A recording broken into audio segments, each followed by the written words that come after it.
Welcome to our channel. నా పేరు Durga Prasad.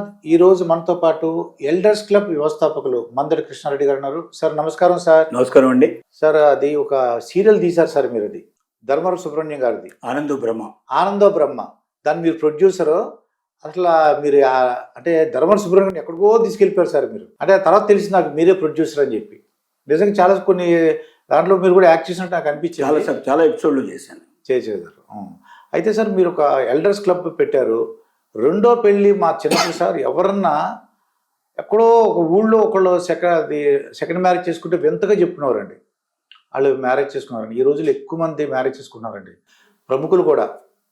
For example ఒక సింగరు, ఒక ప్రొడ్యూసరు, చాలా ఫేమస్, ఒక యాక్ట్రస్, ఎవరిని చూసి చాలామంది రెండో పెళ్లి చేసుకుంటున్నారు. అసలు ఎందుకు మీరు ఎల్డర్స్ క్లబ్ పెట్టారు? రెండో పెళ్లి ఎందుకు చేసుకోవాలంటారు? అసలు ఎల్డర్స్ క్లబ్ పెట్టడంలో మెయిన్ ఉద్దేశం ఏంటంటే, మా main slogan second life must be better than first life అనేటువంటి స్లోగన్తో పెట్టాం. మన జీవితం తొలి జీవితం కన్నా ఆనందంగా, ప్రశాంతంగా, సుఖంగా ఉండాలి. మరణించేటప్పుడు మనిషి చాలా ప్రశాంతంగా మరణించాలి. అంతేగాని ఆందోళనలు, అలజడులు ఇలాంటివి ఉండకుండా ఉండాలి. సహజంగా కుటుంబంతో దూరమైన వ్యక్తులు కానీ, లేకపోతే భార్య లేకుండా, లేకపోతే జీవిత భాగస్వామి లేకుండా ఉండే పురుషుడు కానీ, స్త్రీ కానీ సహజంగా సంతోషంగా ఉండడం కష్టం.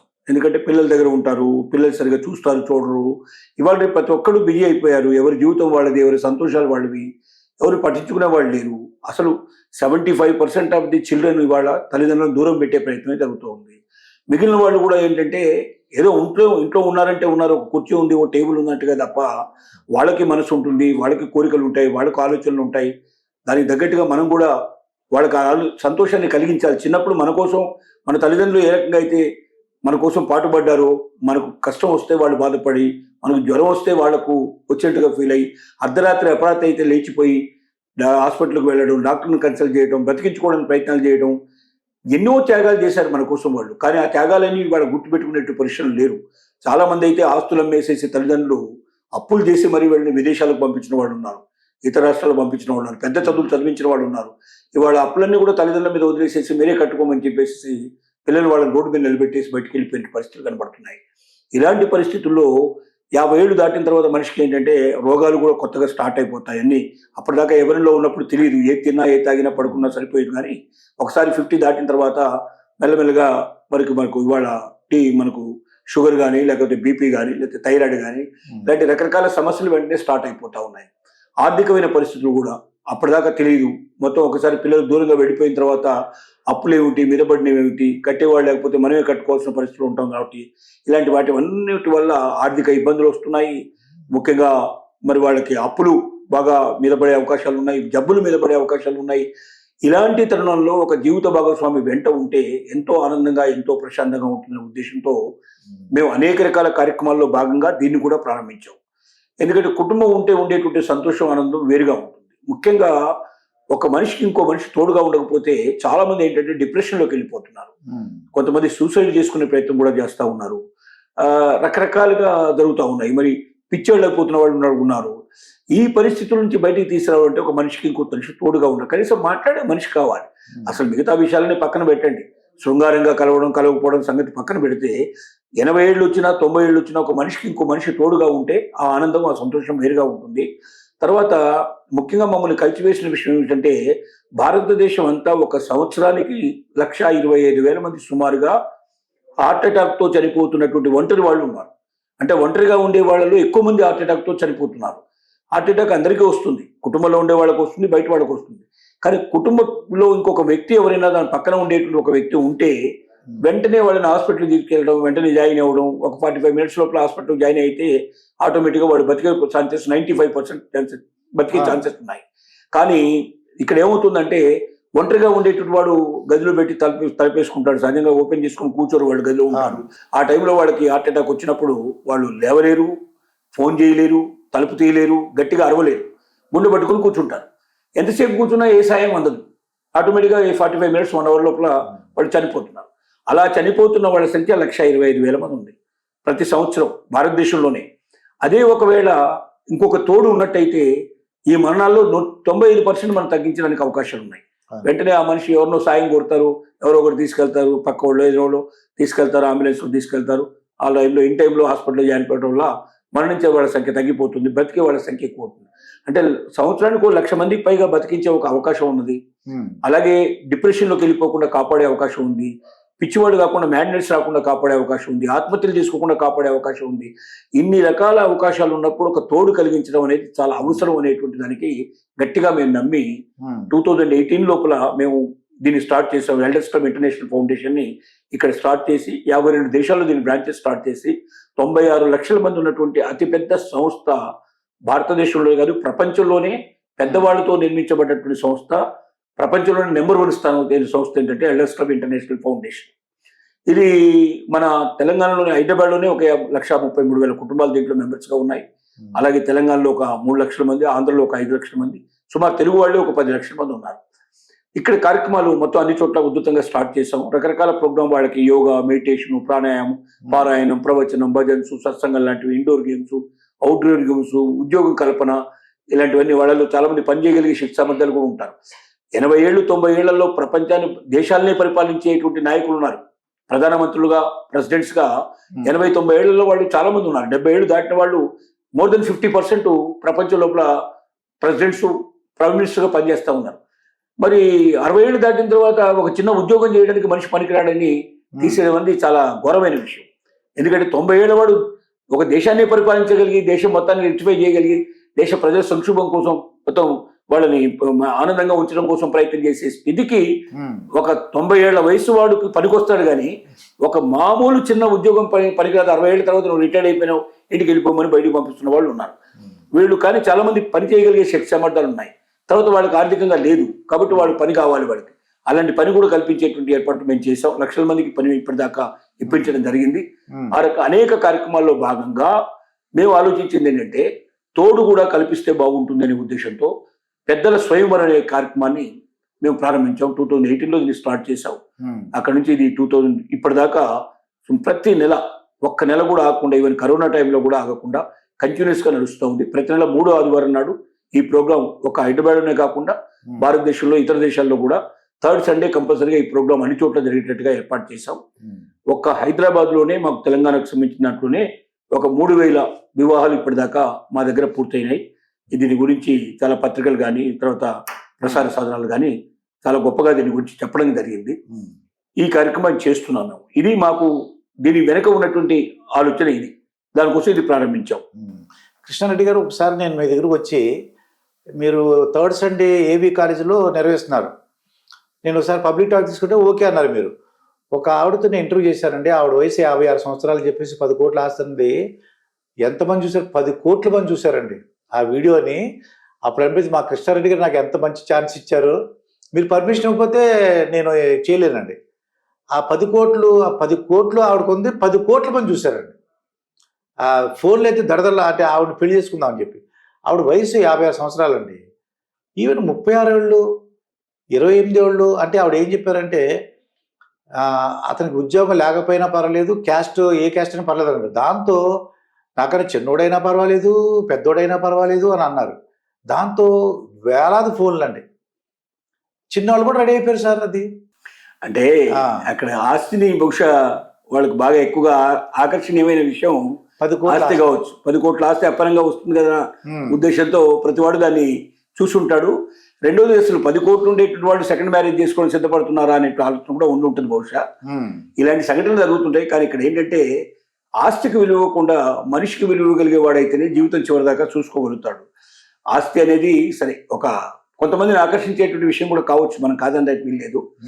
ఇలాంటి వాళ్ళు రకరకాలుగా ఉంటారు. మా దగ్గరకు వచ్చే వాళ్ళలో పూరెస్ట్ అండ్ పూర్ పీపుల్ ఉంటారు, రిచెస్ట్ అండ్ రిచ్ పీపుల్ ఉంటారు, తర్వాత లేట్ మ్యారేజ్ వాళ్ళు ఉంటారు, ఇప్పుడు దాకా మ్యారేజ్ చేసుకుని వాళ్ళు కూడా ఉంటారు. 35, 40, 45, 50 ఏళ్ళ దాకా కూడా మ్యారేజ్ చేయరు. కారణాల వల్ల కుటుంబ బాధ్యతలు కావచ్చు, ఆరోగ్య సమస్యలు కావచ్చు, ఏదైనా వాటన్నిటి అధిగమించి ఇప్పుడు మ్యారేజ్ చేసుకోవాలని డిసైడ్ చేసే వాళ్ళు ఉంటారు. రెండోది ఏంటంటే జీవిత భాగస్వామిని కోల్పోయిన వాళ్ళు ఉంటారు, చనిపోయినట్టు వాళ్ళు, భార్య భర్త చనిపోయినట్టు వాళ్ళు కూడా ఉంటారు. మూడో కేటగిరీ ఏమిటంటే విడాకులు తీసుకున్న వాళ్ళు, వాళ్ళు కోర్టుకు వెళ్ళి ప్రత్యేకంగా విడాకులు తీసుకున్నట్టు వాళ్ళు కూడా ఉంటారు. నాలుగో వర్గం ఏంటంటే విడాకులే కాకుండా 10 ఏళ్ళు, 15 ఏళ్ళు, 20 ఏళ్ళ దాకా భార్యకు దూరంగా ఉన్నవాళ్ళు, భర్తకు దూరంగా ఉన్నవాళ్ళు కూడా వస్తారు. అయితే వీళ్ళని మేము ప్రోత్సహించాం. వాళ్ళకి ముందే చెప్తాం చాలా క్లియర్గా. సుప్రీంకోర్టు ఇచ్చిన జడ్జిమెంట్స్ ప్రకారంగా 3 విషయాలు మాత్రమే ఉండేటువంటి వాడు వివాహం చేసుకోవడానికి కానీ లేకపోతే వాళ్ళు సహజీవనం చేయడానికి కానీ అర్హత కలిగి ఉన్నారు. నెంబర్ 1, అప్పటిదాకా పెళ్ళైనా జరగకుండా ఉండాలి. నెంబర్ 2, చట్ట ప్రకారంగా కోర్టుకు వెళ్ళి విడాకులన్నా తీసిన వాళ్ళు ఉండాలి. 3వది ఏంటంటే వాళ్ళ జీవిత భాగస్వామి చనిపోయినట్టుగా సర్టిఫికేట్ అయినా కావాలి. ఈ ముగ్గురికే ఎలిజిబిలిటీ ఉంది. మగాడికైనా ఆడదానికైనా ఎలిజిబిలిటీ కంపల్సరీగా ఉండాలి. వీళ్ళు మాత్రమే మళ్ళీ వివాహం చేసుకున్నా లేకపోతే వాళ్ళు సహజీవనం చేసినా దానికి చెల్లుబాటు ఉంటుంది. కోర్టు కూడా దానికి పూర్తిస్తుంది. రేపు పొద్దున భవిష్యత్తులో ఏదైనా వీళ్ళకి అన్యాయం జరిగినా, తప్పు జరిగినా, పొరపాటు జరిగినా కోర్టును ఆశ్రయించడానికి కానీ న్యాయం కోసం అడగడానికి కానీ అవకాశాలు ఉంటాయి. ఈ 3 కాకుండా నా భార్య కొంతకాలం దూరంగా ఉంది, నా భర్త కొంతకాలం దూరంగా ఉన్నాడు, మేము ఇప్పుడు కలిసి జీవిస్తామంటే అది లీగల్గా మాత్రం చెల్లుబాటు కాదు.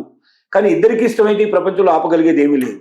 నేను అందుకే వాళ్ళని జోక్ చేసి చెప్తా, ఇద్దరికి ఇష్టమైతే ఇద్దరు కలిసి ట్యాంక్ బండ్లో దూకొచ్చు, నీళ్ళల్లో దూకొచ్చు, సముద్రంలో దూకొచ్చు, ఎవడు కాదంటాడు? సంసార సాగరంలో దూకొచ్చు, వాళ్ళ ఇష్టం. కానీ చట్టబద్ధంగా మాత్రం మీకు ఏ రకంగా కూడా హక్కు లేదు. మేము ఏ రకంగా సపోర్ట్ చేయం. మేము మాత్రం మీకు సపోర్ట్ ఇవ్వం. మిగతా వాళ్ళకి మాత్రం ఎలాంటి సపోర్ట్ ఇస్తామంటే, 1, వాళ్ళకి మ్యారేజ్ మేము ఉచితంగా చేస్తాం. కావాలంటే మేము రిజిస్టర్డ్ మ్యారేజ్ ₹1 ఖర్చు లేకుండా మేమే దగ్గరుండి దానికి మేము సాక్షి సంతకం కూడా మేమే పెట్టేసి కంప్లీట్ చేస్తాం. మేము దండలు మార్పించేసి మిమ్మల్ని ఒకటిగా చేసే బాధ్యత మేము తీసుకుంటాం. 2వది ఏమిటంటే, మీ వాళ్ళు ఎవరైనా అడ్డుపడితే, మీ పిల్లలు కానీ లేకపోతే మీ పెద్దవాళ్ళు కానీ ఎవరైనా అడ్డుపడి ఈ వయసులో మ్యారేజ్ ఏంటి, ఈ వయసులో నువ్వు ఎట్లా చేస్తావు అని చెప్పి అడ్డు తిరిగి మిమ్మల్ని ఇబ్బంది పెట్టే ప్రయత్నం చేస్తే మాకు తెలియజేయండి. మీకు లీగల్గా ప్రొటెక్షన్ ఇచ్చి సెక్యూరిటీ ఇచ్చే బాధ్యత మేము తీసుకుంటాం. 3వది ఏమిటంటే, భవిష్యత్తులో ఎప్పుడైనా మీ మధ్య గొడవలు వచ్చినా కూడా మేమంతా లీగల్ బ్యాక్గ్రౌండ్ ఉండేవాళ్ళు దీంట్లో మ్యాక్సిమం ఉన్నారు. హైకోర్టు జడ్జిలు, సుప్రీంకోర్టు జడ్జిలు, అలాగే ఐఏఎస్లు, ఐపీఎస్లు దీంట్లో ఉన్నారు. కాబట్టి మిమ్మల్ని కూర్చోబెట్టి మీకు పూర్తిగా నచ్చజెప్పి ఎక్కడ సమస్య ఉందో ఆ సమస్యను సాల్వ్ చేసి మీ కాపురం 10 కాలాల పాటు ఉండేటట్టుగా మేము ప్రయత్నం చేస్తాం. దీనికి ₹1 ఛార్జ్ చేయం మేము. 4వది ఏమిటంటే, ఒక లీగల్ అగ్రిమెంట్. అంటే చాలా మందికి ఏమిటంటే భయాందోళనలు ఉంటాయి.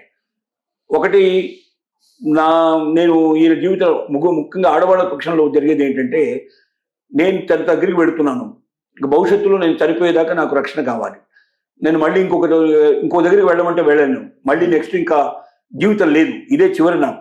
కాబట్టి ఇప్పుడు నేను వస్తున్నాను కాబట్టి పూర్తిగా వాళ్ళు ఆర్థికమైన భారాన్ని కూడా తీసుకుని ఆ పోషణ భారం అంతా తీసుకుని పూర్తిగా నన్ను ప్రశాంతంగా జీవితం గడిపేటట్టుగా, వాళ్ళు తదనంతరం కూడా నేను ఎవరి మీద ఆధారపడకుండా బతికేటట్టుగా నాకు ఏర్పాటు చేయగలిగే వ్యక్తి నాకు దొరికితే బాగుంటుందని ఎక్కువగా మహిళలు కోరుకుంటూ ఉంటారు.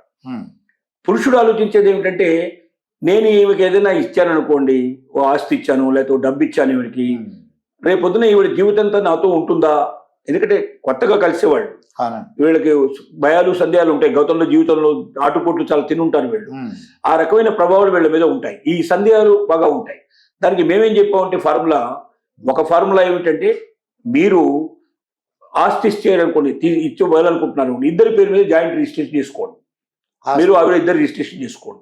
భవిష్యత్తులో ఇబ్బంది లేదు. ఎందుకంటే మీరు లేకుండా ఆవిడ అమ్మలేదు, ఆవిడ లేకుండా మీరు అమ్మలేరు. కాబట్టి మీరు మూలు ఆవిడ కానీ ఆవిడ మిమ్మల్ని కానీ వంచే అవకాశాలు ఇక ఉండవు. 2వది, డబ్బు కూడా ఫిక్స్డ్ డిపాజిట్ ఇద్దరి పేరు మీద జాయింట్ అకౌంట్ తీసుకోండి. ఒకరి సంతకాలు అయితే ఇంకొకటి చెల్లుబాటు కాకుండా చేసుకోండి. ఒకరి మరణానంతరం ఇంకొకరు చెందేటట్టుగా చేసుకోండి. దానివల్ల ఎవరికి ఇబ్బంది రావు. దీనివల్ల ఒక నమ్మకం, భద్రత పెరుగుతుంది. ఒకరినొకరు ఏమైనా చేస్తారనే ఆలోచన కూడా తెగిపోతుంది. ఇలా చేసుకోండి. ఇది 2 కాకుండా ఒక లీగల్ అగ్రిమెంట్ మీకు ఇస్తాం. ఏంటి ఆ లీగల్ అగ్రిమెంట్? ఇద్దరు కోరితే, ఇద్దరు కావాలనుకుంటేనే ఇస్తాం, మేము అందరికి ఇవ్వము. ఇద్దరు కావాలనుకుంటే ఇచ్చేది ఏంటంటే, మీరిద్దరు కలిసిన తర్వాత ఎవరి హక్కులు ఏమిటి, ఎవరి బాధ్యతలు ఏమిటి, తర్వాత ఎవరి ఆస్తులు ఏమిటి, ఎవరి అప్పులు ఏమిటి, ఎవరు పోతే ఎవరికి ఏమొస్తుంది, ఎవరు చనిపోతే ఎవరు వస్తుంది, ఎవరు విడిపోతే ఏమొస్తుంది, ఎవరికెవరు ఏమి ఇచ్చుకోవచ్చు అంటే క్లారిటీ ఉంటుందండి. జీవితం మీద ఒక క్లారిటీ ఉంటుంది. ఈ క్లారిటీ ఉండేట్టుగా లీగల్ అగ్రిమెంట్ రాసేసి దీని అవసరమైతే మీరు రిజిస్టర్ చేసుకునే అవకాశం మీకు కల్పిస్తాం. చేసుకొని భవిష్యత్తులో ఏ సమస్య వచ్చినా లీగల్ అగ్రిమెంట్ ప్రకారంగా మీరు చట్ట ప్రకారం కూడా మీరు న్యాయం పొందే అవకాశం మీకు ఉంటుంది. దీనివల్ల ఇంకొక లాభం కూడా ఉందంటే, అసలు పెద్దవాళ్లకు పెళ్లి కాకుండా, పెళ్లి అంటే ఎందుకు హర్షించట్లేదు ఈ సమాజం అంటే, పెద్దవాళ్ళు కాబట్టి ఇప్పుడేమిటి అని కాదు, ఎప్పటికైనా జీవితంలో కోరికలు అనేవి. ఇప్పుడు అమెరికాలో 90 ఏళ్ల తర్వాత కూడా పెళ్లి చేసుకునే వాళ్ళు ఉన్నారు. 90 తర్వాత పెళ్లి చేసుకునే వాళ్ళు చాలా మంది ఉన్నారు. ఒక్కోడు జీవితంలో 20-30 పెళ్లిళ్ళు చేసుకుంటారు. అక్కడ అది పెళ్లి అనేది అక్కడ చాలా కామన్గా జరిగే విషయం.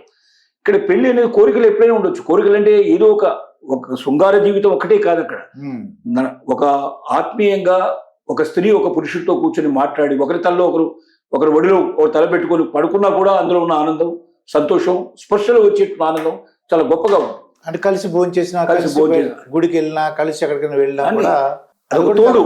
అవును. నాకు ఒకరు ఉన్నారు అనేటువంటి ఒక ఆనందం, ఒక సంతోషం, ఏది కలిగినా దుఃఖం కలిగినా సంతోషం కలిగినా చెప్పుకోవడానికి ఒక మనిషి, ముఖ్యంగా ఏజ్ పెరుగుతున్న కొద్దీ చెప్పుకోవాలని తపన ఉంటుంది. ఒంటరితనంలో ఉండే వాళ్ళకి ఎక్కువ చెప్పిందే చెప్తుంటారు.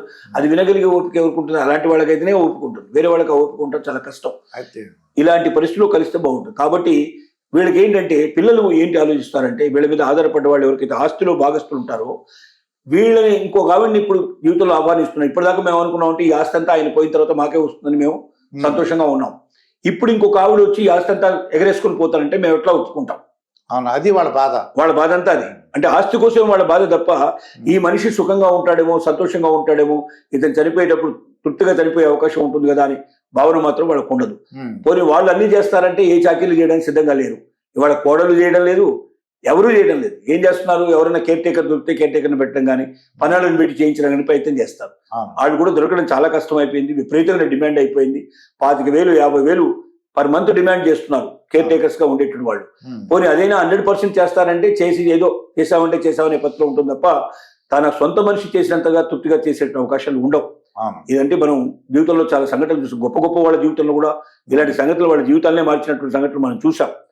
సో ఇందువల్ల ఒకసారి లీగల్ అగ్రిమెంట్ లోపల ఇది మాత్రమే ఇస్తాను, ఆవిడకి చెందుతుంది అని క్లారిటీగా రాసిస్తే మిగతా దాని మీద వాళ్ళకి ఉండదు. కాబట్టి వారసులకు ఆటోమేటిక్గా దాని మీద పూర్తిగా హక్కు వస్తుంది.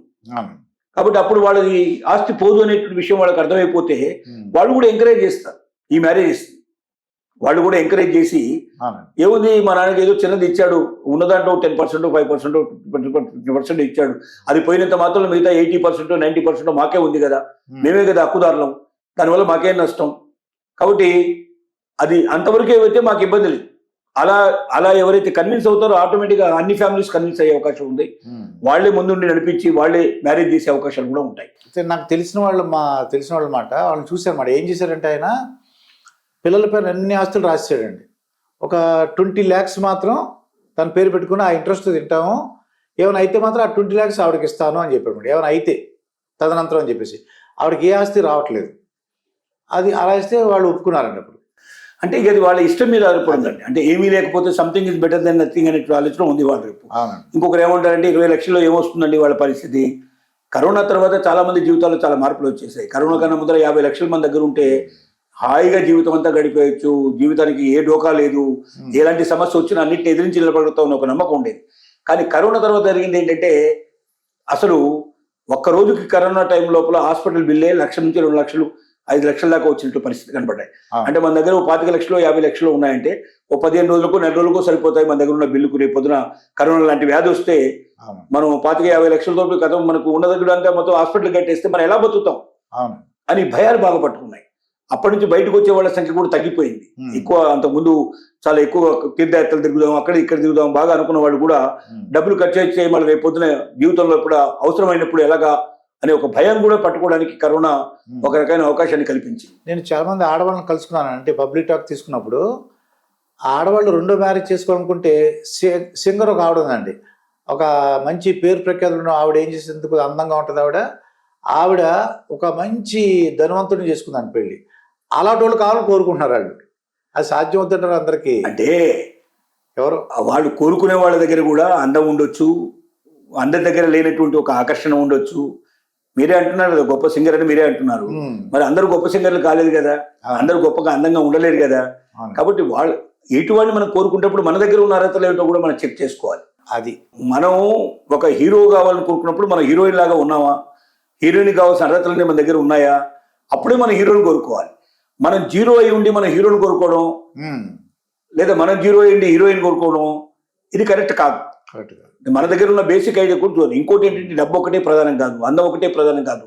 ఎందుకంటే ఏదైనా రేపు పొద్దున యాక్సిడెంట్ అయింది, ఈ అందం పోయే అవకాశాలు ఉంటాయి. మరి ఇప్పుడు అందాన్ని చూసి చేసుకుని అందం పోయినాక వదిలేస్తారా? కాబట్టి జీవితం అనేది కలిసి ప్రయాణం చేసేది. మనకు అన్ని రకాలుగా మానసికంగా ఎట్టి పరిస్థితుల్లో కూడా మనతో పాటుగా నిలబడే మనిషి ఎవరు అనేది మనం ఎక్కువ విలువ ఇవ్వాల్సి వస్తుంది.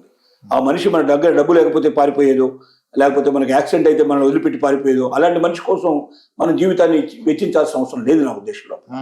కాబట్టి సరే అన్ని రకాల వాళ్ళు ఉన్నారు ఈ ప్రపంచంలో. కోరికలైతే కోరికలకు అంతంటూ ఉండదు. అదే ఇప్పుడు నేను ఒక ఎమ్మెల్యే అవ్వాలంటే నాకు అర్హత ఉందా లేదా, ఒక మినిస్టర్ అవ్వాలంటే ఆ శక్తి ఉందా లేదా నేను చూసుకోవాలి. అతను అంటే ఆ సింగర్ గారికి మంచి వాళ్ళు దొరికారు, ప్రతి వాళ్ళకి అలా దొరకాలని రూల్ లేదు. అస్సలు అవకాశమే లేదండి. ఇప్పుడు నువ్వు కోరుకున్నావు నిజమే, కానీ అవతల వాళ్ళు కూడా మనకి నీ దగ్గర ఏముందని చూసి వస్తారు, అది చూడాలి కదా. అది వాళ్ళకి ఆకర్షణ కలిగి నీ దగ్గర ఉంటే డెఫినెట్ గా వాళ్ళు నీ గురించి ఆలోచించడానికి అవకాశం ఉంటుంది. రెండోది, marriages are made in heaven అండి, అది మాత్రం ఖచ్చితంగా చెప్పొచ్చు. ఎందుకంటే అది ఎక్కడో దేవతలు ఆలోచిస్తుంది దాని ప్రకారం జరుగుతుంది తప్ప మనిషి తలుచుకున్నవాడు ఇంత మాత్రంలా నేను ఇలాంటి వాడు కావాలి అలాంటి వాడు దొరుకుతామని చెప్పడం చాలా కష్టం. ఒకవేళ దొరికారు నిజమే, ఈ దొరికిన వాడు 2 ఏళ్లలో 5 ఏళ్లలో వాడి జీవితంలో మార్పు రాకూడదనే ఉంది. ఇవాళ కోటీశ్వరుడు అనేవాడు రేపు బికారి కావచ్చు. There may be possibility. ఎంతో మందిని చూస్తున్నాము, ఎన్నో చూస్తున్నాం. అంటే బికారి అయినంత మాత్రం వదిలిపెట్టి పారిపోతావా? లేకపోతే ఒక యాక్సిడెంట్ అయ్యి అందం అంతా చెక్కుపోయింది వదిలిపెట్టేస్తావా? కుంటువాడు అయిపోయాడు వదిలిపెట్టి వెళ్ళిపోతావా? రేపు నీకేమైనా జరిగితే నీ పరిస్థితి ఏదైనా? ఇవాళ రేపు బస్సుల్లో ప్రయాణం చేస్తుంటే యాక్సిడెంట్లు, ఫ్లైట్ లో ప్రయాణం చేస్తుంటే యాక్సిడెంట్లు, ఇంట్లో కూర్చున్న వాడికి వచ్చి వెహికల్స్ గుద్దేసే పరిస్థితి ఏర్పడుతుంది. ఎప్పుడు సడన్ గా ఏం హార్ట్ అటాక్ వస్తుందో తెలియదు, ఏం జరుగుతుందో తెలియని పరిస్థితిలో మనం ఉన్నాం.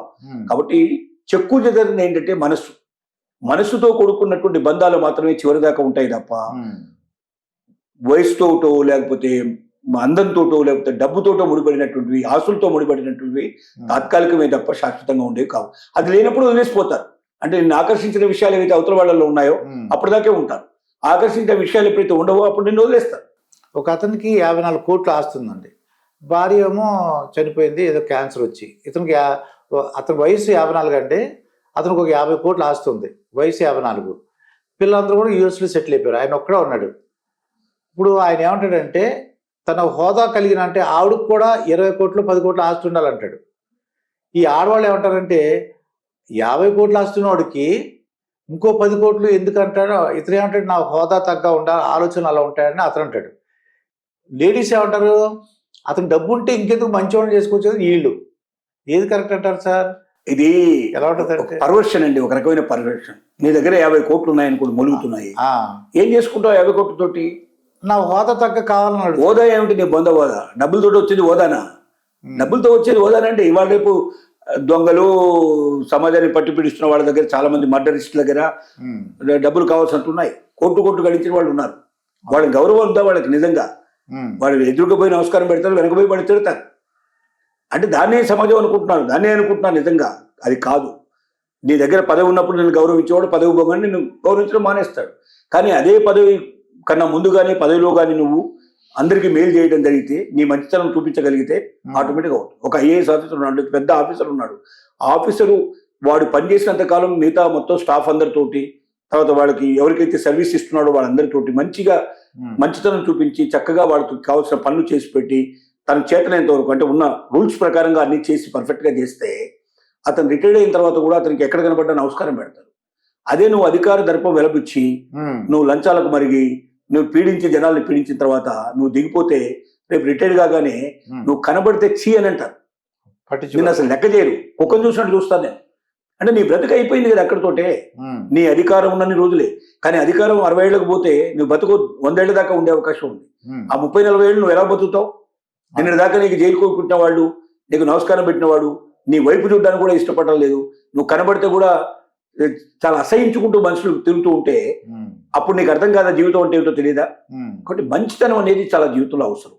చివరి దాకా ఉండేది మంచితనం. ఏ వ్యక్తి అయితే నిజాయితీగా మంచితనంతో జీవితం గడపగలుగుతాడో అతను డబ్బులున్నా లేకపోయినా, ఆస్తి ఉన్నా లేకపోయినా, అతనికి ఉండే విలువ మాత్రం కొంతమందిలోనే ఉంటుంది. ఆ విలువ చెక్కు చెదరకుండా ఉంటుంది. ఈ 50 కోట్ల అతను అంటాడు నాతో, అంటే వాళ్ళకి నీ ఎందుకు హోదా అంటే వాళ్ళు కొద్దిగా మంచి భావాలు ఉంటాయి, అంటే తక్కువ రకంగా ఆలోచనలు అలా ఉండవు అని అంటాడు అతను.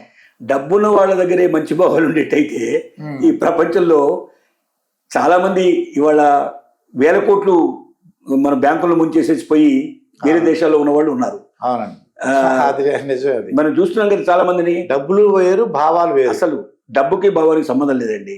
డబ్బు ఎక్కువ ఉంటే విపరీతమైనటువంటి అలవాట్లు, దురలవాట్లు స్టార్ట్ అవుతాయి. క్లబ్ కల్చరు, పబ్ కల్చరు, లేకపోతే మాదక ద్రవ్యాలు తీసుకోవడం, చరస్సు, గంజాయి లాంటివి తీసుకోవడం, ఇలాంటివన్నీ చాలా జరుగుతాయి. అవన్నీ తీసుకోవడం మొదలుపెట్టిన తర్వాత మనిషిలాగా ఉండడు, మృగంలాగా మారిపోతాడు. ఆ మృగంగా మారినప్పుడు వాడు ఏం చేస్తాడో కూడా తెలియదు పరిస్థితి. కాబట్టి డబ్బే జీవితానికి పరిష్కారం. డబ్బు జీవితంలో అవసరం, ఎంతవరకు అవసరం?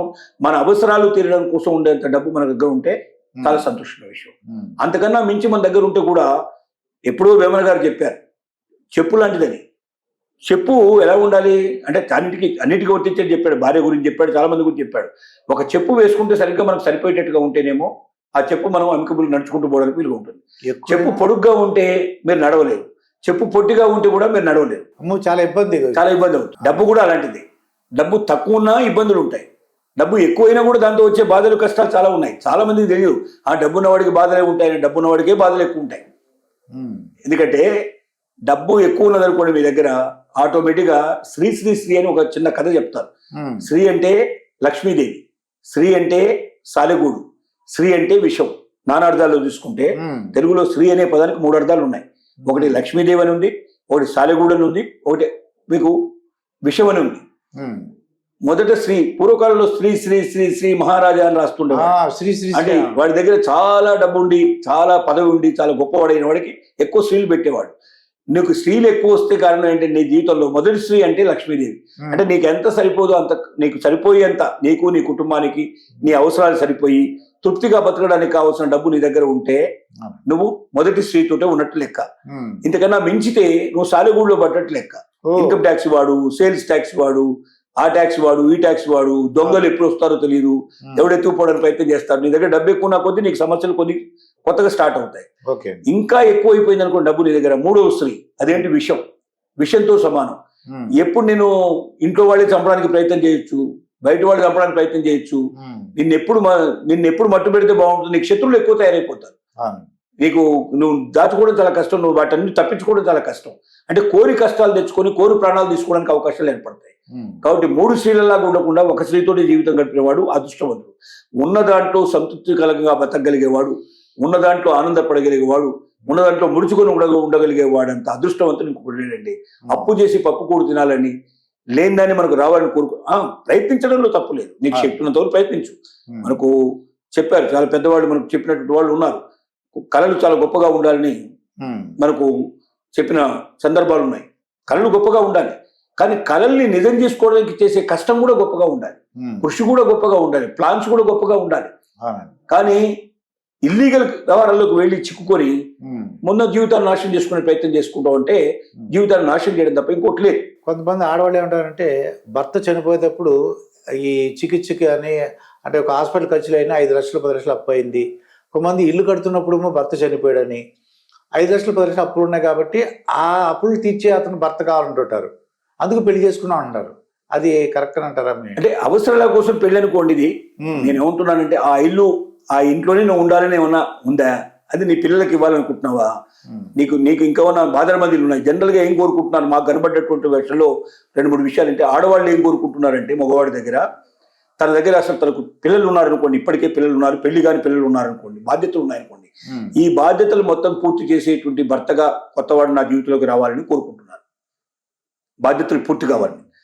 ఎవరికైతే బాధల బంది లేదో, నా జీవితం చివరి దాకా సౌఖ్యంగా సుఖంగా గడిచేట్టుగా ఉండేటువంటి ఆర్థిక శక్తి సామర్థ్యాలు ఉండి నన్ను అన్ని రకాలుగా చూసుకునే వ్యక్తి రావాలి. అతను చనిపోయిన తర్వాత కూడా నేను జీవితంలో ఇబ్బంది పడకుండా నా జీవితం చివరి దాకా సపోర్ట్గా ఉండేటువంటి వ్యక్తి నాకు కావాలని, అంటే అతను అట్లాంటి అవకాశాన్ని కల్పించిపోవాలని కోరుకుంటున్నాను. ముఖ్యంగా పెన్షనర్స్ ఎక్కువ కోరుకుంటున్నారండి. పెన్షన్ 50,000 నుంచి 1,00,000 రూపాయలు పెన్షన్ వచ్చే వాళ్ళని చాలా మంది కోరుకుంటున్నారు. ఇంకా మీకు ఖచ్చితమైన ఆశ్చర్యకరమైన విషయం చెప్పాలంటే 70 ఏళ్ళు 80 ఏళ్ల పెన్షనర్ని కూడా 30 ఏళ్ళు 35 ఏళ్ల అమ్మాయి కూడా కోరుకుంటుంది. ఎందుకు కోరుకుంటున్నారంటే వాళ్ళు ఒకటే అంటున్నారు, నేను జీవితంలో తప్పడడుగు వేశాను, బయటకు వెళ్ళాను, ఏదో ఎవరో ప్రేమించారన్నాడు, తీసుకెళ్ళాడు, ఒకడో ఇద్దరు పిల్లల్ని కనేశాడు, వాడు పారిపోయాడు, ఇప్పుడు నేను పిల్లలతో బతుకుతున్నాను, నేను ఎవరి దగ్గరికి వెళ్ళాలి? వేరే వాడు ఎవరు చేసుకున్నా దగ్గర తీసినా వాడు ఎక్కువ రోజులు ఉంటాయి. ఎందుకంటే ఈ పిల్లల్ని వాడు పిల్లలుగా ఒప్పుకోగలగాలి. యంగ్లో ఉండేటువంటి వాడైతే అంతగా ఒప్పుకోవడం చాలా కష్టం. రెండోది, వాడి దగ్గర ఉన్నటువంటి డబ్బు ఈ పిల్లలకి రేపు పెళ్లి చేసేదాకా సపోర్ట్గా ఉండే అవకాశం ఉన్నాయా లేదా? అదే 1,00,000 రూపాయలు పెన్షన్ వచ్చేట్లు మనిషి ఉన్నాడు అనుకోండి, నెలకు 1,00,000 రూపాయలు అయితే గ్యారెంటీగా వస్తుంది. భార్యగా అయితే పేరు ఆటోమేటిక్గా నామినీగా వచ్చేస్తుంది. అతను చనిపోయిన తర్వాత కూడా పెన్షన్ వచ్చేస్తుంది. ఆ పెన్షన్ ఎవరికి వచ్చేస్తుంది కాబట్టి జీవితాంతం సంతోషంగా బతకడానికి అవకాశం ఉంది. తర్వాత ఏజ్ ఎక్కువ ఉన్న వాడైతే తన పిల్లలుగా చూసుకోవడానికి కూడా అవకాశాలు ఎక్కువ ఉంటాయి. అంటే యంగులో ఉండేటువంటి వాడి ఆలోచనలు వేరుగా ఉంటాయి, కొంచెం వయసులో ఉండే వయసు తిరిగిన వాళ్ళ ఆలోచనలు వేరుగా ఉంటాయి. అట్లా ఒక కుటుంబంగా తనకు కూడా ఒక సపోర్టివ్గా పిల్లలు, అది ఒక ఇల్లు ఏర్పడింది అనే భావంతో కూడా ఉండే ఉంటారు. అదే వయసులో ఉన్నవాడైతే నాకు ఇంకా బాధల బంది వద్దు, నువ్వు ఒక్కదానివే రా, వాడితో నాకు సంబంధం లేదంటారు. ఇంకొక ఆడవాళ్ళు ఏమంటారు ఏంటంటే వాళ్ళ భర్త ఆర్థికంగా సరిగ్గా లేడు, పొద్దున వెళ్తే రాత్రి ఎప్పుడో వస్తుంటాడు. ఈ అమ్మాయి అంటది ఎవరన్నా రిలేషన్లో ఉండొచ్చా, ఓ 3 hours రోజుకి 4 hours 5 hours ఆయన లేనప్పుడు వస్తాడు, లేదా ఈ లేనప్పుడు వాళ్ళ ఇంటికి వెళ్తాను. అది అసలు అలా సాధ్యం ఉంటారు? అటు వ్యభిచారమే కదా ఇంకా అది. అది మరి ఇంకా తేడా ఏముంది దానికి, వ్యభిచారానికి తేడా ఉంది, వ్యభిచారం చేయడమే కదా. అంటే ఫస్ట్ ఒక పర్సన్ అంటారు మీరు వ్యభిచారం అంటే ఒక పర్సన్ తో వ్యభిచారం చేయడం సిద్ధపడమే. మీకు ఏమి దాంట్లో 10 మందితో పోతేనే వ్యభిచారం అనాల్సి అవుతుంది, ఇంకొకరితో పోతే వ్యభిచారం అవుతుంది కదా. నీకు ఒక భర్త ఉన్నాడు, నీకు ఒక కుటుంబం ఉంది, ఈ కుటుంబాన్ని రక్షించుకోవడానికి నువ్వు ఇంకేం చేస్తున్నావు, ఇంకొకరితో తప్పు చేయడానికి సిద్ధపడుతున్నావు. మరి దాన్ని మరి వ్యభిచారికి దానికి తేడా ఏముంది, వ్యభిచారం చేయడమే కదా. రెండోది దాంట్లో అసలు నీకు ఏ రకమైన గ్యారెంటీలు ఉంటాయి? డబ్బులు ఇస్తానంటున్నాడు, నీకన్నా బాగా దొరికి మంచిది దొరికితే దాని దగ్గరికి వెళ్ళిపోతాడు, నీ దగ్గర ఎందుకుంటాడు? బంధం ఎక్కడ ఏర్పడుతుంది అక్కడ? బంధానికి సంబంధం లేదు కదా అక్కడ. ఓ 3 గంటలు నువ్వు ఉన్నావు, నీకు 3,000 5,000 ఇస్తున్నాను, 10,000 ఇస్తున్నాను, ఇచ్చేసాడు. అంటే కొనుక్కుంటున్నాడు, నీ శరీరాన్ని కొనుక్కుంటున్నాడు. నీకు అతనికి ఎప్పటిదాకా ఉంటుంది ఆ బంధం? నువ్వు అతనికి సుఖం ఇవ్వగలిగేంతసేపు, లేకపోతే అతను కూడా నిన్నే కావాలని కోరుకున్నంతసేపు ఉంటుంది. అలాంటి వాడు వెతుకుతూ ఉంటాడు మార్కెట్లో. ఎవరు నీకన్నా బాగా వాళ్ళు ఎవరు దొరికితే వాళ్ళకి తీసేసుకుంటాడు, ఏమైనా వదిలేస్తాడు అంతే ఆటోమేటిక్ గా. ఇది అర్థం చేసుకో, ఎక్కడ బంధం లేదు కదా, బాండింగ్ అనేది లేదు కదా. ఒక బాండింగ్ ఉన్నప్పుడు ఏమవుతుందంటే జీవితంలో చివరిదాకా మనం గడిచి ఉండాలని కోరిక ఆలోచన ప్రతి మనిషి చేస్తాడు. దానికి తగినట్టుగా ఒక మ్యారేజ్ చేసుకోవడం కానీ, సహజీవనంలో కూడా ఒక లీగల్ అగ్రిమెంట్ రాసుకొని సహజీవనం చేయడం కానీ చేసినప్పుడు దానికి బంధం ఏర్పడుతుంది. ఆ బంధంలో తప్పించుకోవాలంటే అంత సులభంగా తప్పించుకోలేరు, వీళ్ళు తప్పించుకోలేరు, వాళ్ళు తప్పించుకోలేరు. తప్పనిసరిగా దానికి లీగల్ అప్లికేషన్స్ కూడా ఉంటాయి. అలాంటి బంధం ఏర్పడితే జీవితానికి ఒక భద్రత ఉంటుంది. ఆడవాళ్ళకైనా మగవాళ్ళకైనా వీళ్ళు వెళ్ళిపోతారేమో అని వాళ్ళకు భయం ఉండదు, వాళ్ళు వెళ్ళిపోతారని భయం వీళ్ళకు ఉండదు. అలాంటి భయం లేనటువంటి ఏదైతే సంసారం ఉంటుందో అది మాత్రమే మంచి చక్కటి కుటుంబంగా తయారవుతుంది. కానీ ఏ క్షణంలో పోతుందో తెలియదు. తుమ్మితో ఊడిపోయే ముక్క ఎంతకాలం ఉంటుంది? తుమ్ము రాక తప్పదు, ముక్కు ఊడిపోక తప్పదు. అలాంటి పరిస్థితులు ఏర్పడినప్పుడు మనం ఎంత చేసినా దానివల్ల పెద్ద ప్రయోజనం ఉండదు.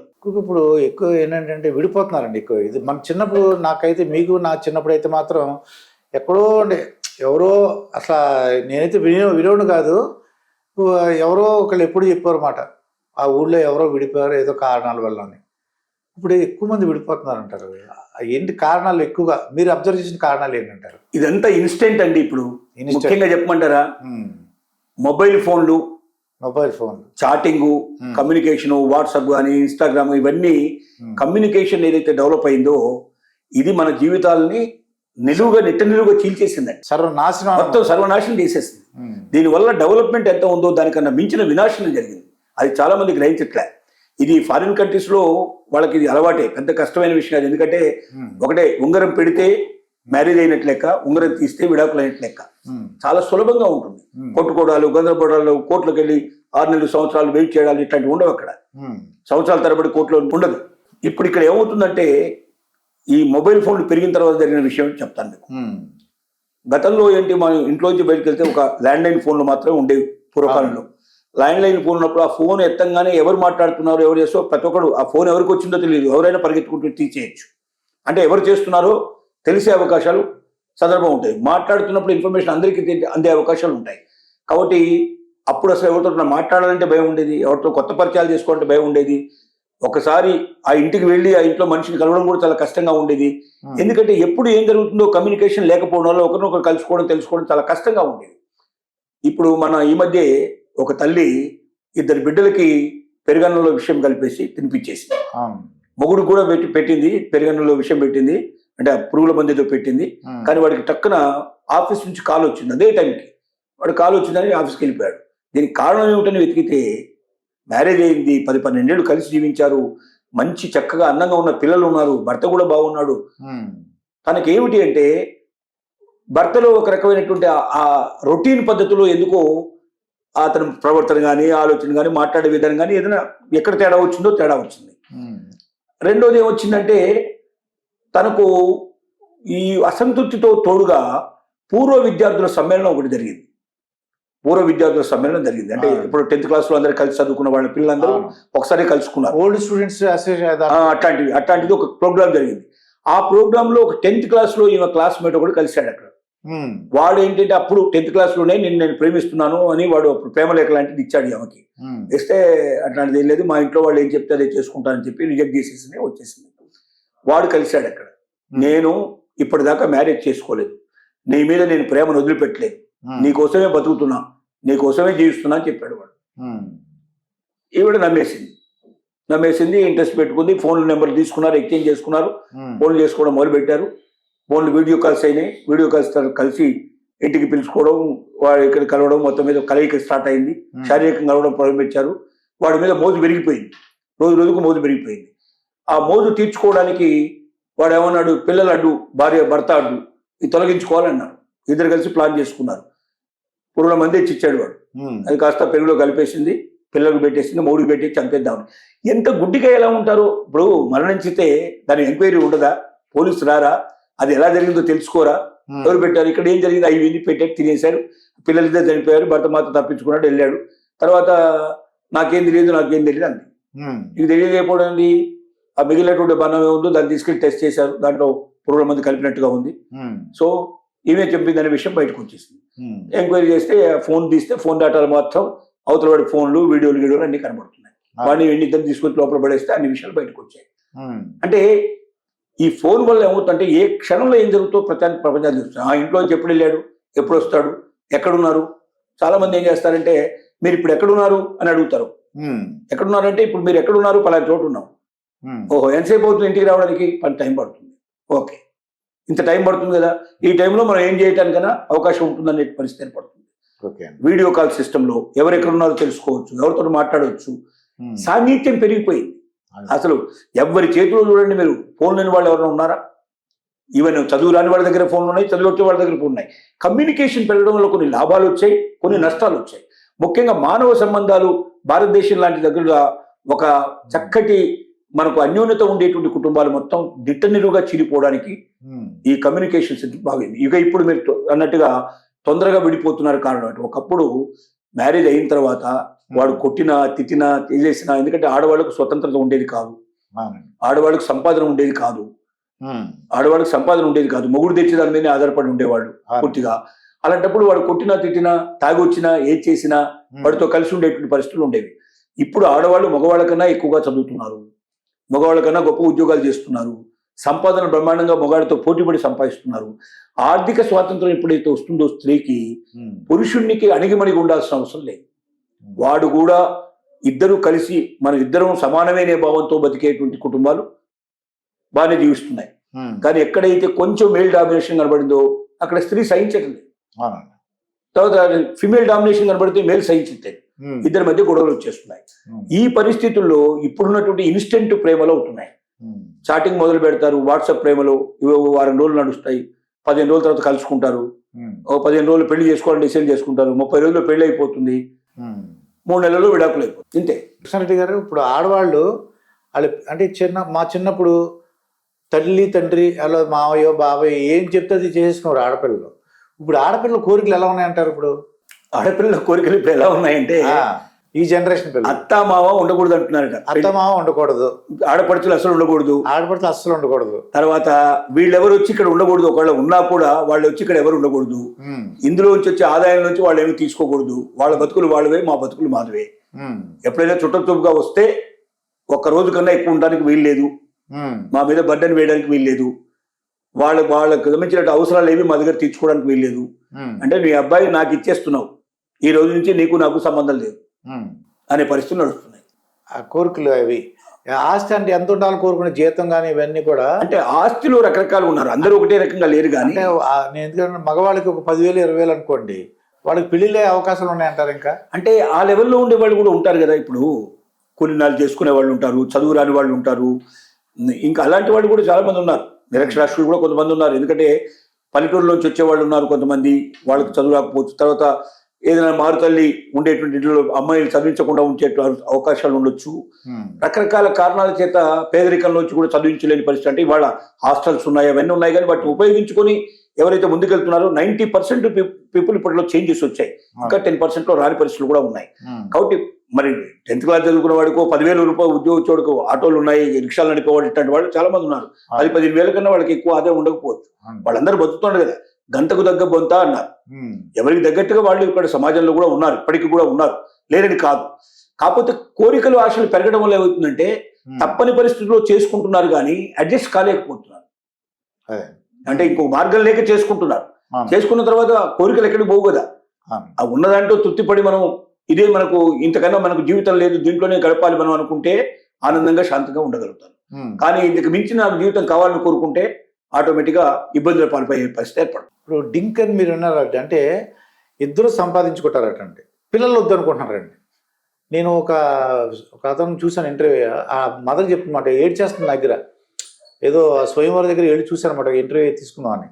వెళ్తే ఆ తల్లి మీలాంటి వాళ్ళని చెప్పండి కొద్దిగా, మీరు వెళ్ళి కొంచెం చెప్పండి కొద్దిగా దయచేసి, మా అబ్బాయి పెళ్లి చేసుకుంటా కానీ పిల్లలు వద్దంటున్నాడటండి. కారణం ఏంటంటే ఇవాళ పిల్లలంతా ఏం చేస్తున్నారో ప్రతి ఒక్కటి కనబడుతుంది. పిల్లలు పెరిగిన తర్వాత తల్లిదండ్రులను దగ్గర రానివ్వడలేదు. పిల్లల కోసమేమో ఇవాళ ఒక సీట్ కావాలంటే, మంచి స్కూల్లో చదివించాలంటే లక్షల కొద్ది రూపాయలు డొనేషన్ పెట్టాలి. ₹1,00,00,000 డొనేషన్ కట్టేటువంటి స్కూల్స్ కూడా ఉన్నాయి. ఒక నెలకి 50,000 నుంచి ₹1,00,000 మినిమంగా, 1,00,000 నుంచి 5,00,000 దాకా కట్టేటువంటి స్కూల్స్ కూడా ఉన్నాయి.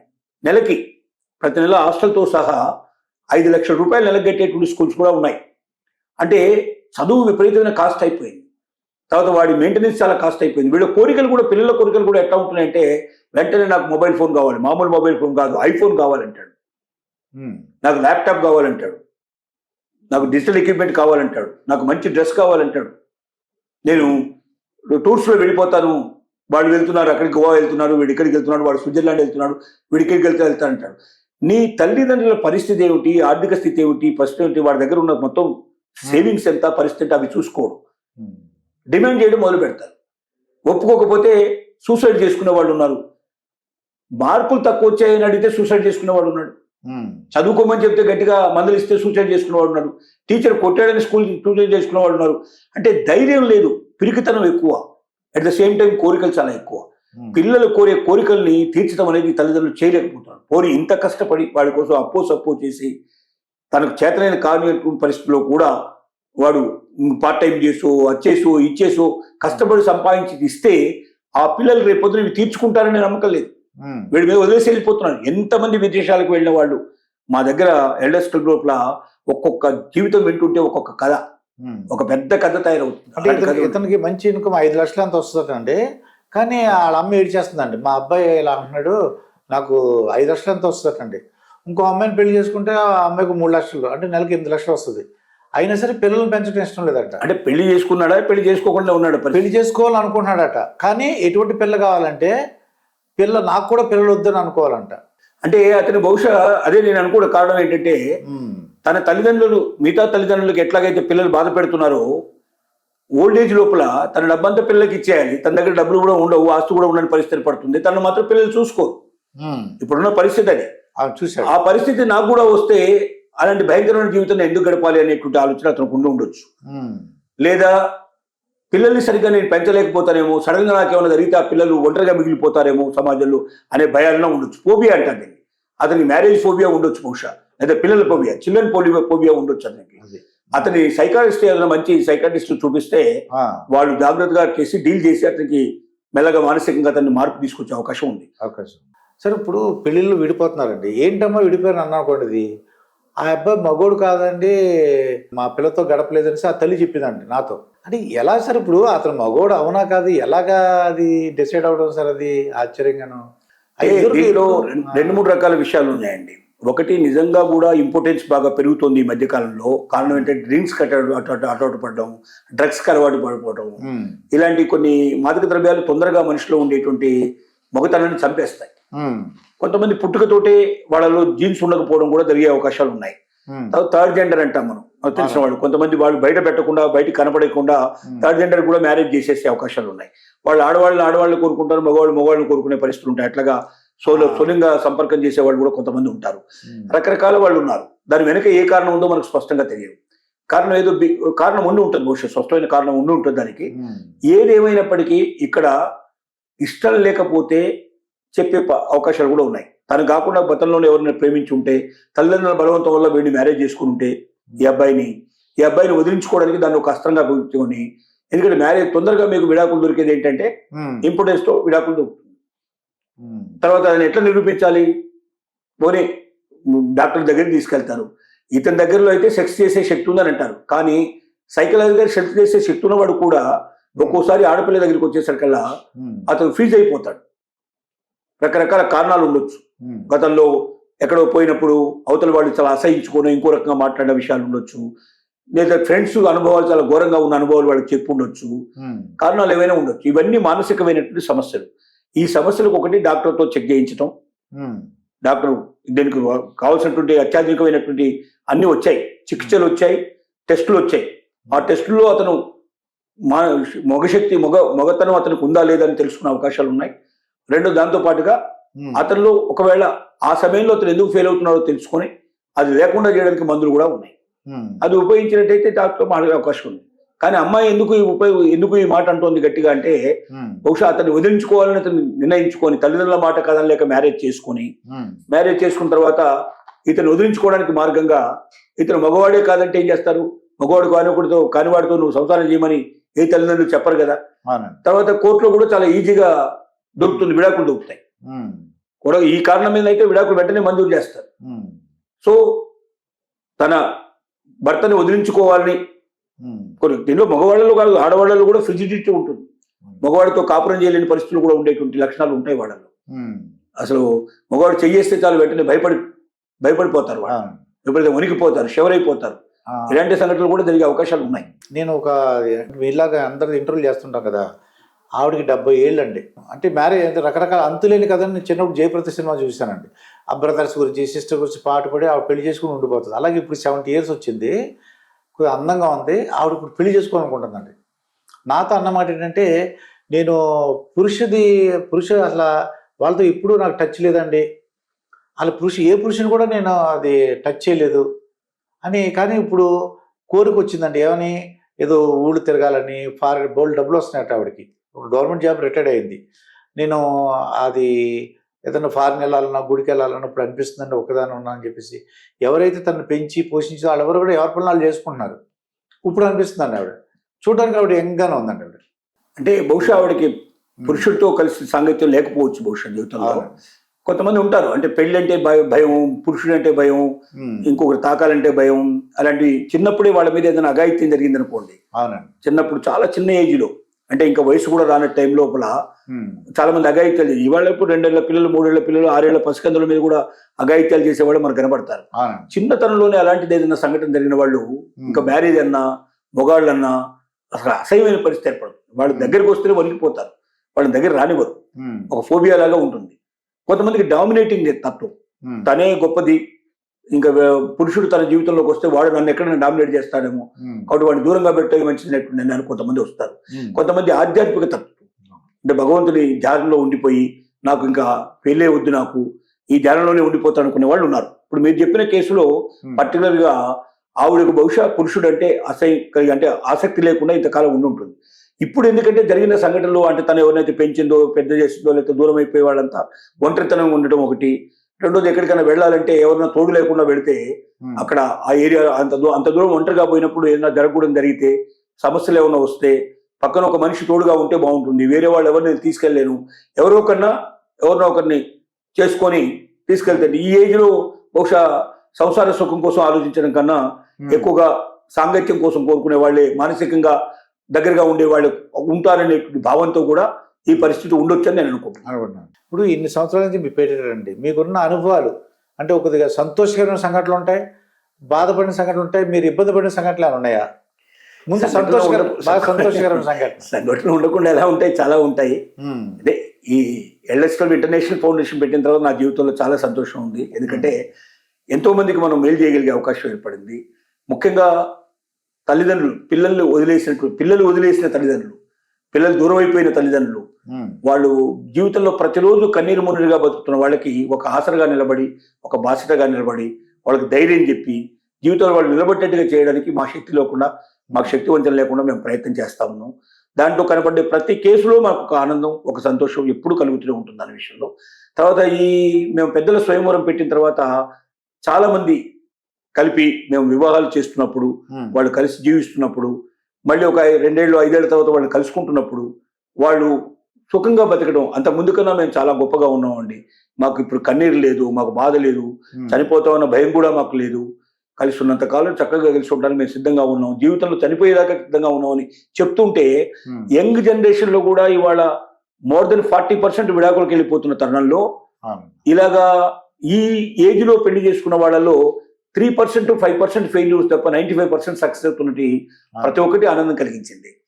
దీంట్లో బాధ కలిగేటువంటి విషయాలు కూడా అప్పుడప్పుడు జరుగుతుంటాయి. ఏంటంటే మనం కలిపి ఒక దగ్గర మనం కూర్చోబెట్టి మాట్లాడినప్పుడు మనతో ఏం చెప్పకుండానే వాళ్ళు ఇక్కడ వెళ్ళిపోయి అక్కడిక్కడ కలుసుకొని ఈ ఏజ్ లో కూడా కొంతమంది తొందరపడటం, వాళ్ళలో మధ్యలో కలవడం, వాడుకోవడం, వదిలేయడం, ఇట్లాంటి సంఘటనలు కూడా అక్కడక్కడ జరుగుతుంటాయి.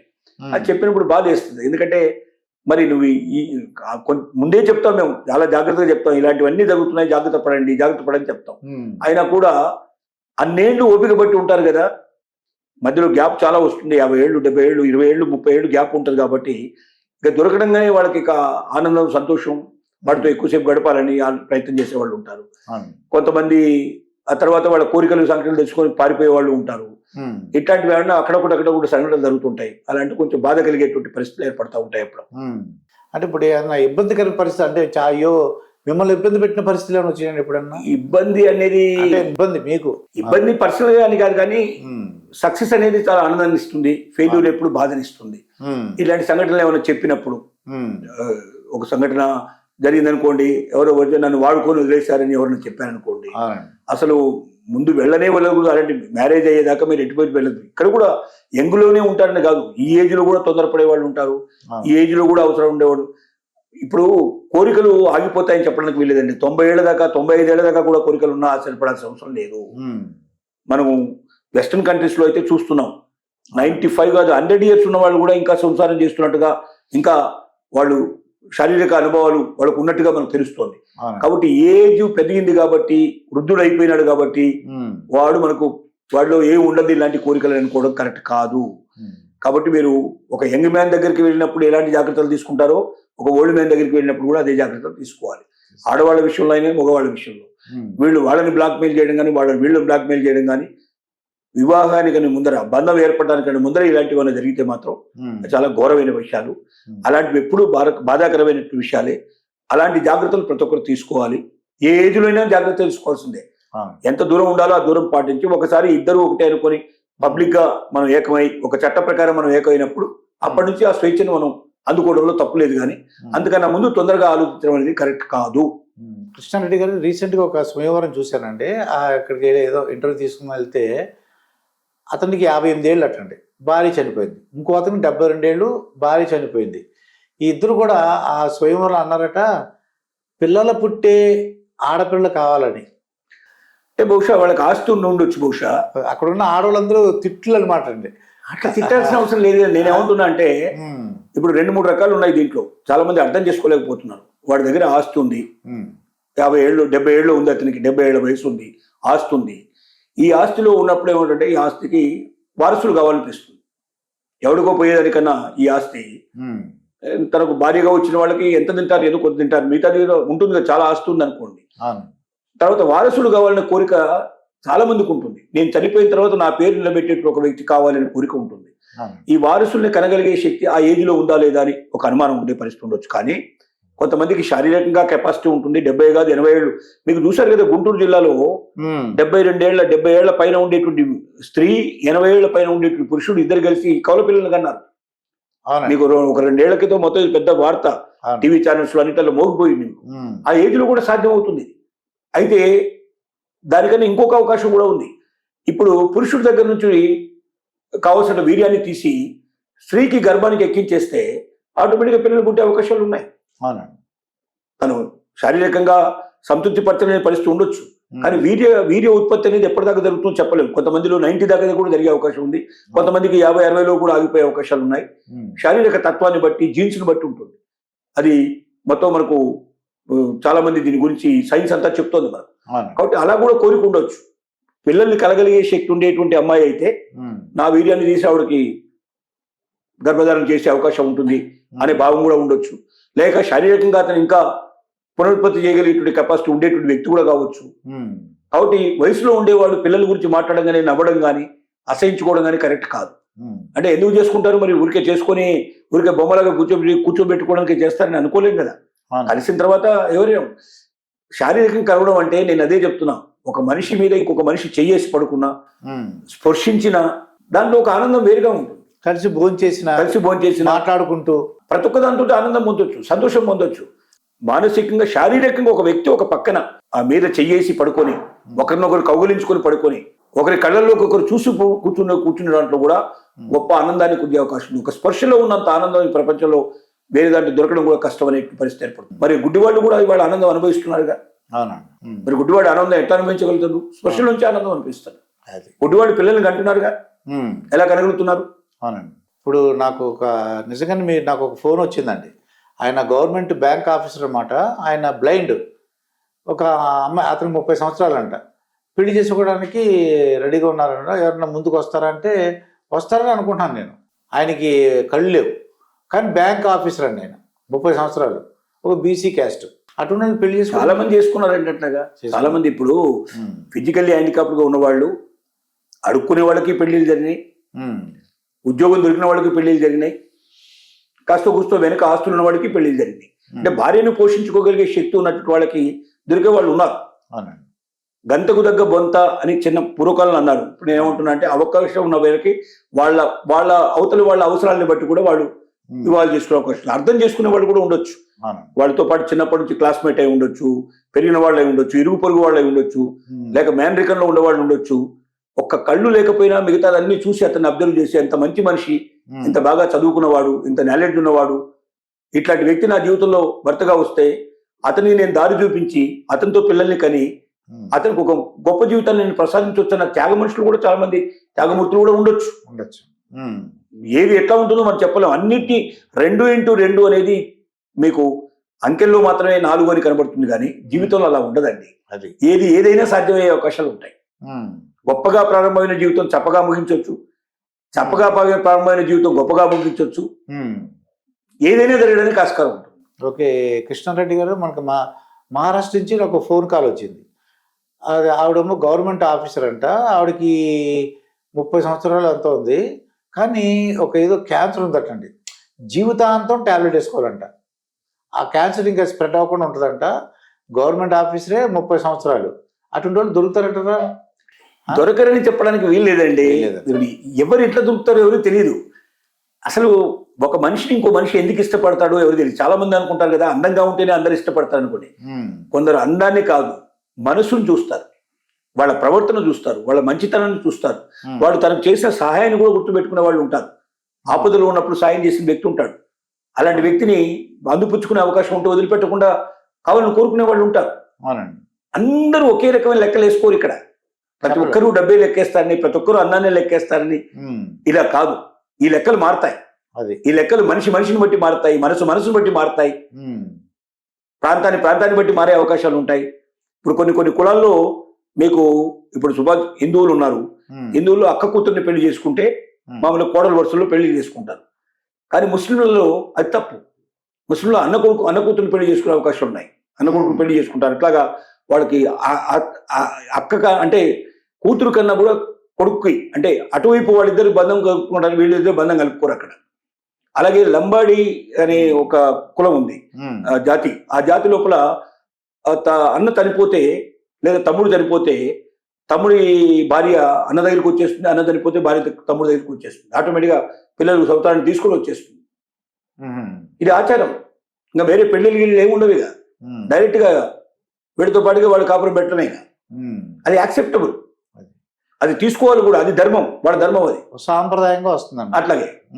కాబట్టి రకరకాల మన దేశంలో అనేక రకాల జాతులు ఉన్నాయి, అనేక రకాల. ప్రపంచం మొత్తం చూస్తే ఎన్ని జాతులు, ఎన్ని మతాలు, ఎన్ని కులాలు, ఎన్ని ఆచారాలు రకరకాలుగా ఉన్నాయి.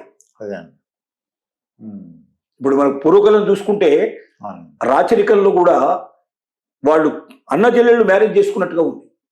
అంటే ఈ అమ్మాయిని బయటకు పంపించకూడదు, ఈ సామ్రాజ్యాన్ని ముక్కలేటట్టు చేయకూడదు, ఈ అమ్మాయే ఉండాలి, ఈ అబ్బాయి ఈ అమ్మాయే, వాళ్ళ పుట్టే పిల్లలే ఈ దేశాన్ని పరిపాలించాలి, వేరే వాళ్ళు రావడానికి వీల్లేదు. ఇలాంటి పరిస్థితులు ఉండేవి అక్కడ. ఆ పరిస్థితి నుంచి మెల్లమెల్లగా ఒకే రక్తం ఉండేటువంటి వాళ్ళు మ్యారేజ్ చేసుకోకూడదు అనేటువంటి భావనకి ఆలోచన రావడం, సైన్స్ కూడా దానికి సమర్థించడం. తద్వారా ఎందుకంటే ఇద్దరు ఒకే రకంగా వాళ్ళు మేల అంటే బ్రదర్ అండ్ సిస్టర్కి ఎట్లా మ్యారేజ్ చేసుకుంటే పుట్టే పిల్లలకు రోగాలు ఎక్కువ వచ్చే అవకాశాలు ఉంటాయి. ఇట్లాగా ఈ రీసెంట్గా చూశాను కొన్ని క్యాస్ట్ వాళ్ళకి ఫర్ ఎగ్జాంపుల్ పురోహితులు ఉన్నారు అనుకోండి, ఆ పురోహితులకి పెళ్లి అవ్వడం కొద్దిగా కష్టంగా ఉంటుంది. నేను చూశానండి, అది చాలామంది నన్ను సంప్రదించారు మాట. చూస్తే వాళ్ళకి కొద్దిగా ఇబ్బందిగా ఉంది సార్. అది అంటే దేవుడి దగ్గర మరి సేవలో ఉంటున్నారు, వాళ్ళకి పెళ్లి అవ్వడం చాలా కష్టంగా ఉంటుంది.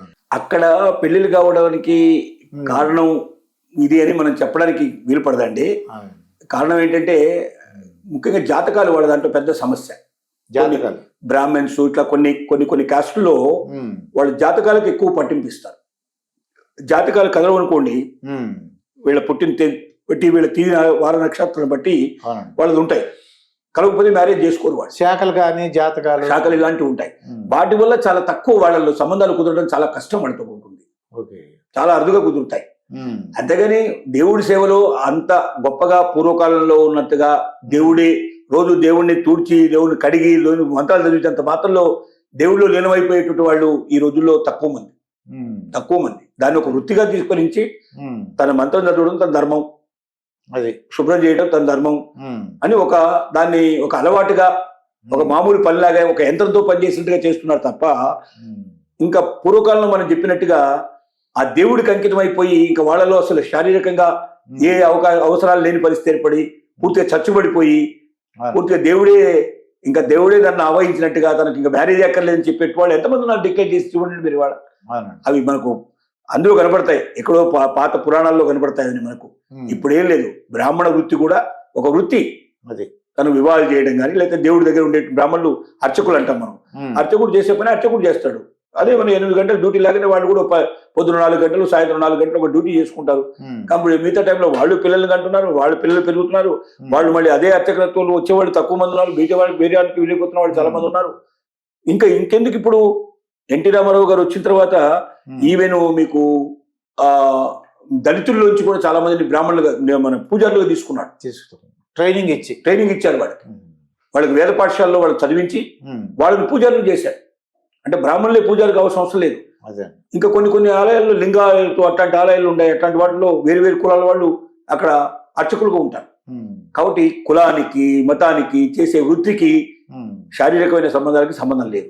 కృష్ణారెడ్డి గారు ఇప్పుడు ఇంకొక ఇదండి, ఇటువంటి ఎక్స్పీరియన్స్ ఆ అమ్మాయి చాలా అందంగా ఉందటండి. అంటే భర్త చనిపోయాడు కానీ ఒక అబ్బాయి ఉన్నాడు, ఆ అబ్బాయి ఏమో కొద్దిగా తెలివితేటలు తక్కువ అంట. ఈవిడ చాలా బ్యూటిఫుల్గా సినిమా యాక్టర్ లాగా ఉంది. ఈవిడ ఏమంటుందంటే ఇటువంటి అనుభవాలు వచ్చినది మిమ్మల్ని అడుగుతున్నాను అనమాట అండి. నేను ఇంత అందంగా ఉన్నాను, కొడుకు అది యావరేజ్గా ఉన్నాడు కాబట్టి ఒక ఆస్తి రాసి వాళ్ళు నాకు, అప్పుడు నేను పెళ్లి చేసుకుంటాను, ఆ ఆస్తి తదనంతరం ఆ కొడుకు వెళ్తుంది, ఎందుకంటే అమాయకుడు కాబట్టి అంటుంది. కోరికలకి ఏంటండి, కోరికలు ఎన్నైనా ఉండొచ్చు.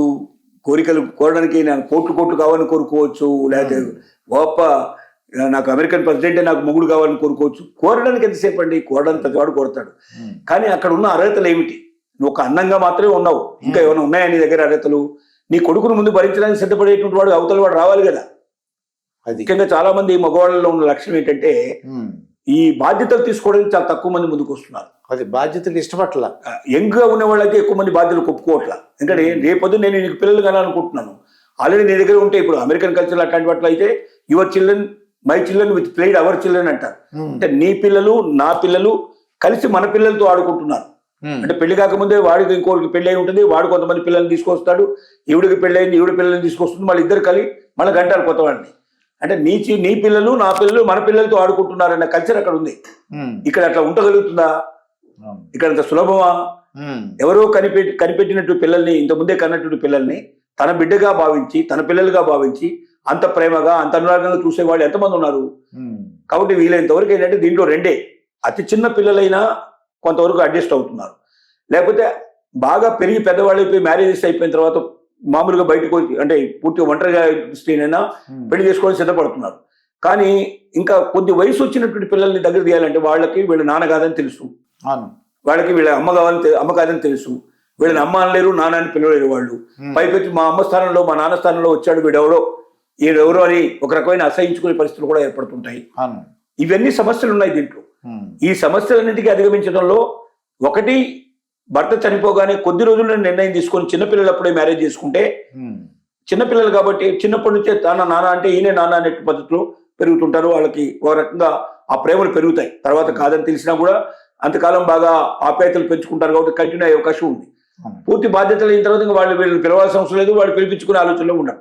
అదే కానీ మధ్య వయసులో ఉండేవాళ్ళు 10 ఏళ్ళు 12 ఏళ్ళు 15 ఏళ్ళు ఉండే పిల్లలతో ఉండేటువంటి తల్లిదండ్రులు పెళ్లి చేసుకున్నప్పుడు వీడు తండ్రిగా అంగీకరించడు, తల్లిగా అంగీకరించరు.